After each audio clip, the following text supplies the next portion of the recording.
Alright, this unit really did bring up some problems.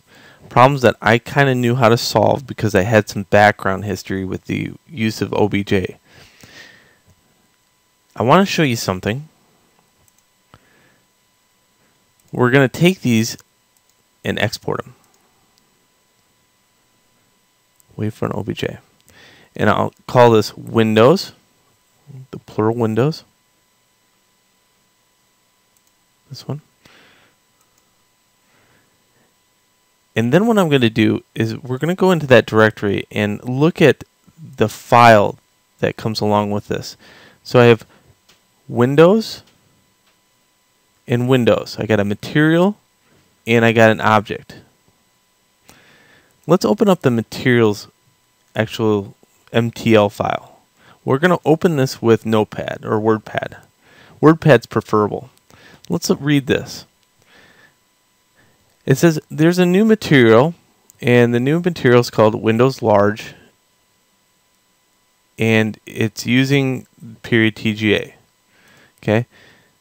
Also down here, it's showing the map directory. In this case, it's using Z drive and Windows Large TGA. I'm going to do something with you, and you can thank me later for this. I'm going to take these, and I'm going to take the TGA, and we're going to put these in a new directory.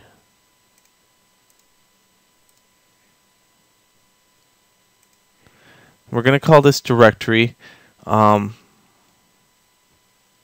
learn. How's that? It doesn't matter what you call this. And we're going to paste it in here. So this is what I have. I got my two textures and I got my object with the materials. Let's go back into the mtl4 file and take this and get rid of this data.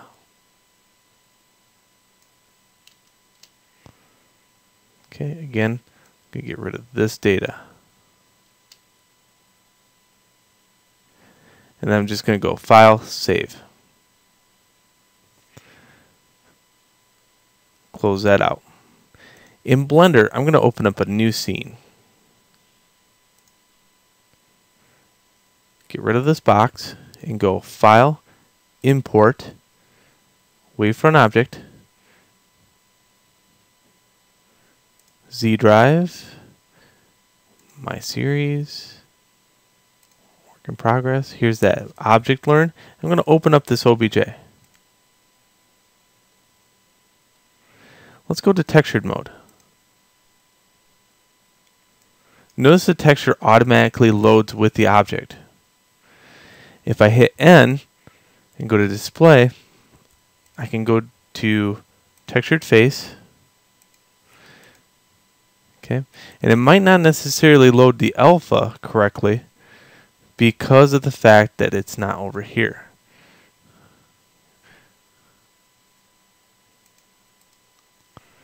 Okay, I have a new material. It loaded that automatically.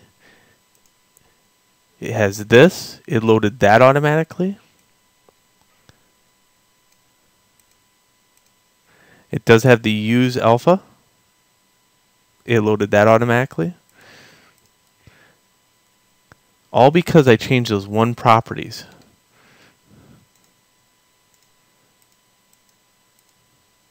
Okay, let me click on the face here in the center. So I'm going to hit A to deselect everything. And then I'm going to go to face and try to select that one face. The one thing I notice it doesn't carry over quite easily is this. But by changing it to alpha, it fixes it.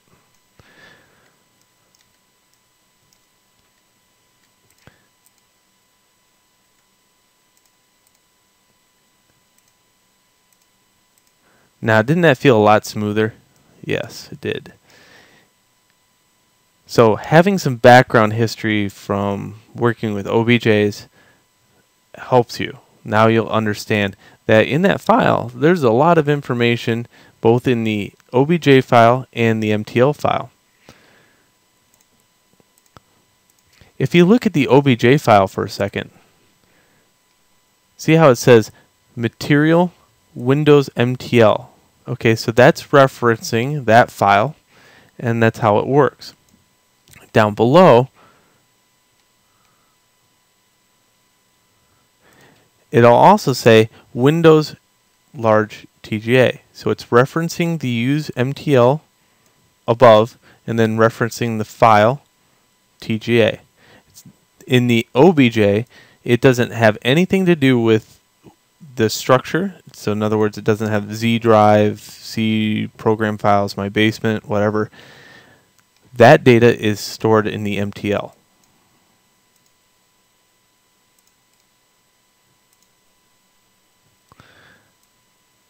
Stated here. So again, we used to have to hand code this stuff and put the OBJ data back on here. And you can see there's material count 2. If I change that to material count 4 and load it up in Blender, there would be 4 separate materials. Good stuff. So that's a bit of background history about OBJs and MTL files.